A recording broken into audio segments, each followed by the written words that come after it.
उन्हाळ्यामध्ये खास करून तरकारी पिकामध्ये जी आपल्याला मिरची लागत असते तिची लागवड आपल्याला हिवाळ्याच्या शेवटच्या 2 महिन्यामध्ये करावी लागते। म्हणजे कसं तर जानेवारी आणि डिसेंबर या 2 महिन्यामध्ये कसं आहे थोडासा गारवा असतो, म्हणजे शेवटचे 2 महिने असतात हिवाळ्याचे आणि या 2 महिन्यामध्ये मिरचीची लागवड करून आपल्याला काय करावं लागत असतं, ती मिरची चांगली डेव्हलप करून उन्हाळ्यामध्ये तिचं उत्पन्न येतं। म्हणजे कसं तर हिवाळ्याचे 2 महिने असतात, त्या हिवाळ्याच्या 2 महिन्यामध्ये तिची चांगली म्हणजे ग्रोथ होती आणि त्याच्यानंतर तीच मिरची आपल्याला उन्हाळ्यामध्ये उत्पन्न देत असते। होय मित्रांनो, आता त्याच मिरचीची लागवड आपण आपल्या इथं क्षेत्रावरती करायला होतं। उन्हाळी मिरचीची लागवड आपल्या इथं एकरभरावरती आपण करायला होतं आणि त्याच विषयी आजचा व्हिडिओ आहे। संपूर्ण काही डिटेल व्हिडिओ जे की आता उन्हाळ्यामध्ये मल्चिंग करायची का नाही करायची, बिना मल्चिंगची येते का, दुसरं म्हणजे आम्ही कशा पद्धतीने करायला होतं, रान कोणतं निवडलेलं आहे, प्रॉब्लेम काय येऊ शकतात, त्याचबरोबर ठिबक कसं आहे काय नाही, संपूर्ण गोष्टी आपल्या चॅनलच्या माध्यमातून आज मी दाखवणार आहे। त्याआधी माझी ओळख, मी रंगनाथ रणेर, आपलं कट्टर शेतकरी या यूट्यूब चॅनलवरती मनपूर्वक स्वागत करतो। माझा जवळपास एकरभराचा वांग्यांचा प्लॉट आहे आणि इतरही जे काय आपण आता मिरचीचे प्लॉट नवीन लावायला होतं तेही एकरभरावरती नवीन करायला पूर्ण गोष्टी आपल्या चॅनलच्या माध्यमातून मी तुम्हाला सविस्तररित्या दाखवतच आहे। आणि आजचा व्हिडिओ खास करून उन्हाळी मिरचीवरती आहे, तर व्हिडिओ संपूर्ण बघा। आत्तापर्यंत आपल्या चॅनलला सबस्क्राईब नसेल केलेलं, माळी उत्पादक शेतकरी असाल, खास करून उन्हाळ्यामध्ये मिरचीची लागवड केलेली असेल किंवा इतर काही जे काही ऋतू आहेत आपले पावसाळा हिवाळा या ऋतूमध्ये जरी मिरच्याची लागवड करत असाल तर आपलं चॅनल सबस्क्राईब नक्की करा, जेणेकरून अशाच प्रकारचे मिरचींचे नवनवीन व्हिडिओ तुम्हाला आपल्या चॅनलच्या माध्यमातून पाहता येतील। चला तर व्हिडिओला सुरुवात करूया। आता सुरुवातीला तुम्हाला सांगतो की आम्ही नियोजन कसं करायला होतं। आता हे बघा, हे एकरभराचा प्लॉट आहे, एकराला म्हणजे थोडासा कमी असं मला वाटतंय, एकरभर धरून चला। आता हे आपण मल्चिंगवरती करायला होतं। मल्चिंगवरती म्हणजे कसं तर एक हाय लेवलवरती म्हणजे बेड वगैरे करून मल्चिंग, जे काही आता उन्हाळा आहे, उन्हाळ्यामध्ये कसं असतंय की पाण्याचं योग्य ते व्यवस्थापन हवं, दुसरं म्हणजे यावरती तेवढा पाऊस झालेला नाही आहे यावर्षी, आणि मग काय करायचं की मल्चिंगवरती लागवड करायची मिरच्यांची, म्हणजे पाण्याचं व्यवस्थापन बरोबर होईल। संपूर्ण गोष्टी तुम्हाला प्रॅक्टिकली दाखवतो। आता रान कोणतं निवडलेलं आहे, सर्वात महत्त्वाचा प्रश्न म्हणजे आता हे बघा, हे रान म्हणजे लय काय काळीचंही नाही, तुम्हाला दिसत असेल व्हिडिओमध्ये, थोडंसं म्हणजे असं लय काळं पण नाही आणि लय असं म्हणजे जमीन खराब पण नाही, अशा मध्यम स्वरूपाची जमीन आहे, जास्त पाणी धरत नाही। दुसरं म्हणजे थोडंसं खडकाळ पण आहे आणि थोडी माती पण आहे, म्हणजे लय काय असं भारी आणि लय काय कमी पण म्हणजे चांगलं पण नाही आहे, अशा मध्यम स्वरूपाचं रान आहे। दुसरं म्हणजे तुम्ही म्हणत असाल की आता रानाची निवड कशा पद्धतीने करायची। आता हे बघा, जास्त आता तुमच्या क्षेत्रामध्ये समजा जर का पाणी साचत असेल, आता काही रानं असतात ना की त्या रानाला पाणी साचत असतं। दुसरं म्हणजे काही शेतकरी म्हणतील की आमचं काळं रानच आहे, तर काळ्या रानावरती बेड उंचवा जास्त करून, खास करून। दुसरं म्हणजे मल्चिंगवरतीच लागवड करा, खास करून मिरच्याची। आता यावर्षी तेवढा काय पाऊस झालेला नाही आहे आणि पाण्याचे प्रॉब्लेम आपल्याला येऊ शकतात, आणि येणाऱ्या काळामध्ये जर का आपल्या मिरचीला पाणी जर कमी पडलं तर व्हायरस वगैरे वेगवेगळे डिसीज येतात आणि मग प्रॉब्लेम येतील। त्याच्यामुळं मल्चिंगवरती लागवड करा, जे की आता आम्ही करायला होतं।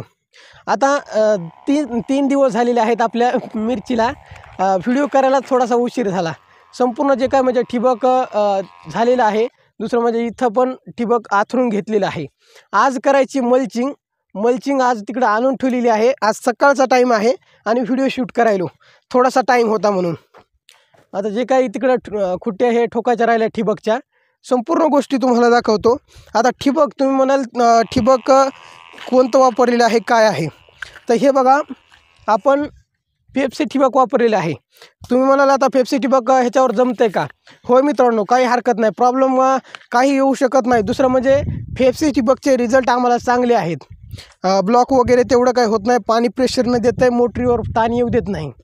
आता कसं असतंय, दुसरे जे ठिबक आहे तेवढं पाणी मारत नाही, तुम्हाला तर माहीत असेल की पेप्सी ठिबकचे रिझल्ट आम्हाला चांगले आहेत। आणि आत्तापर्यंत जे ठिबक आम्ही वापरायलं होतं गेले 4 वर्ष झालं, ते फक्त पेप्सी ठिबक आहे, कारण 2 वर्ष चाललेत आणि इतरही जे ठिबक आहे ते 2च वर्ष चालले। आता तुम्ही जैनचं वापरत असाल ब्रँड कंपनीचं, तर त्याचं कसं आहे, खर्च पण तसाच हाय लेवलवरती आहे आणि ब्लॉक झाल्याच्यानंतर त्याला पण म्हणजे लिक्विड वगैरे वापरून ॲसिड त्याला तशा पद्धतीने मॅनेजमेंट करावं लागत असते।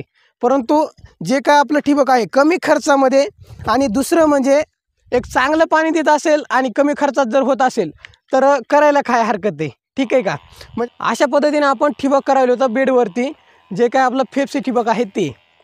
आता एकर भरावरती ठिबकला खर्च जवळपास तुम्हाला जे काही ठिबक आहे त्याला जवळपास 5-6 हजार रुपये खर्च लागते. इकडं म्हणजे छड्या वगैरे, आता तुमचं रान जर लांबीला जर कमी जास्त असेल, कोणाचं चौरस टाईपमध्ये रान असते, दुसरं म्हणजे कोणाचं आयत आकारमध्ये असते, त्याच्यानुसार तुम्हाला छड्या लागतात. छड्याला जास्त खर्च लागत असते. जेणेकरून कसं आहे, 450ला एक छडी असते, 2ची छडी वापरतो आपण. याच्यामध्ये जी गाडाची छडी असते ती जी छडी आहे ती 2ची वापरतो खास करून. आणि तिकडून या विहिरीवरती आपण मॅनेजमेंट करायला होतं यावर्षी खास करून. आता अर्ध्यातून पाईपलाईन टाकलेली आहे.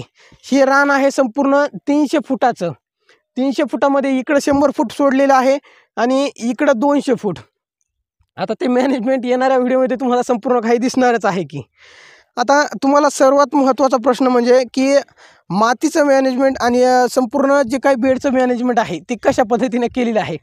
तुम्ही म्हणत असाल की आता बेडचं मॅनेजमेंट कशा पद्धतीने केलं, तर हे बघा, जे काय आता तुम्हाला पहिल्यापासून सांगतो, तिकडे जे काय कापूस दिसायला तुम्हाला तशाच पद्धतीनं या रानावरती सुद्धा कापूस होता. आणि ते कापूस जे असतं ते वेचून घेतला. त्याच्यानंतर जी काय पराठी आहे ती पराठी काढून घेतली आणि त्याच्यानंतर या रानावरती रोटावेटर केलं ट्रॅक्टरच्या साहाय्यानं.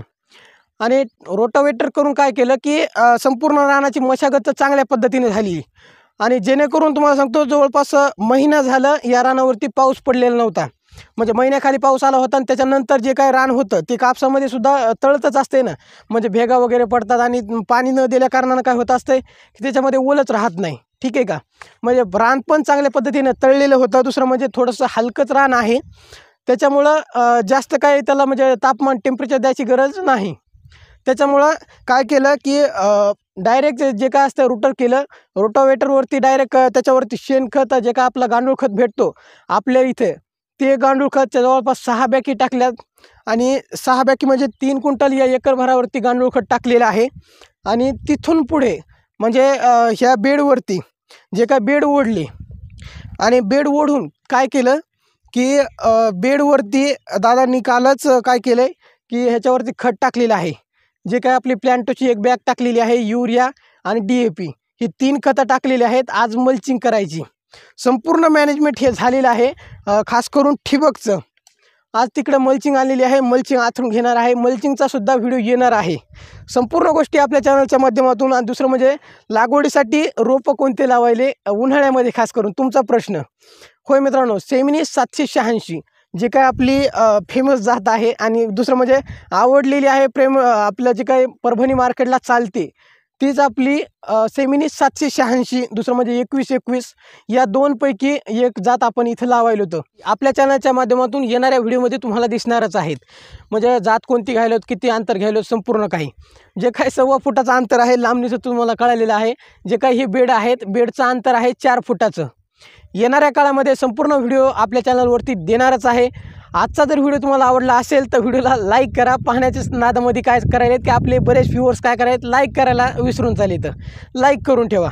आजच्या व्हिडिओमध्ये एवढंच. मल्चिंगचा सुद्धा व्हिडिओ तुम्हाला लवकरच येणार आहे. आजचा व्हिडिओ करण्याचं तात्पर्य काय की हे जे आपण नवीन मिरच्यांची लागवड करायला होतो या बेडवरती, खास करून म्हणजे हाय लेवलवरती, म्हणजे बेड वगैरे संपूर्ण काही जे काय आपले मागालचे प्लॉट होते ते विदाऊट मल्चिंगचे होते. आणि एक आता मल्चिंग वगैरे करायला होतं, कारण आपल्याला उन्हाळ्यासाठी मॅनेजमेंट ते करावंच लागते. हे प्लॉट दाखवायचा होता, या कारणानं व्हिडिओ शूट केला. व्हिडिओ कसा वाटला कमेंटद्वारे नक्की कळवा. तुमच्या मनातले काही प्रश्न असतील ते कमेंटद्वारे नक्की टाका.